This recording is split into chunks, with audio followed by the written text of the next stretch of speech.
15 plus మనం కొన్ని ఖర్చు వదులుకుంటాం కదా, అది ఒక లైన్ కొట్టుకోండి ఖర్చు దగ్గర. 1 more line here. So main boat neck కటింగ్లో మనం షోల్డర్ చూసుకోవాలి. షోల్డర్ 7 పెట్టుకోండి. 7 ఖర్చు పోతుంది, ఇక్కడ నుంచి 7 తీసుకోండి. ఎగ్జాక్ట్ 7 ఉంది ఇక్కడ. షోల్డర్ 7 ప్లస్ ఆమ్ రౌండ్కి కూడా 7 తీసుకోవాలి. షోల్డర్ ఎంత తీసుకుంటాము, ఇక్కడ ఆమ్ రౌండ్ కూడా 7 తీసుకోవాలి.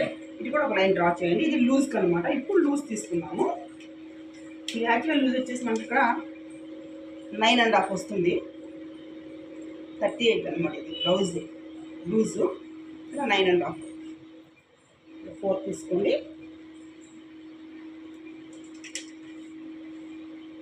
ఇక్కడ కూడా 4 తీసుకోండి. యాక్చువల్లీ ఈ లెంత్ని బట్టి మనం ఇక్కడ 4 or 3 అనేది బోట్ నెక్ రౌండ్కి తీసుకోవచ్చు. 13 అలా ఈ లెంత్ ఉన్నప్పుడు ఇక్కడ 3 తీసుకోవచ్చు. ఇది ఇక్కడ నేను 15 ఉంది కాబట్టి నేను 4 తీసుకుంటున్నాను. ఇక్కడ 4 ఇలా మిడిల్లోకి వెళ్ళేటట్టు, ఇక్కడ కూడా మిడిల్ నుంచి ఇలా కలిపేటట్టు చూడండి.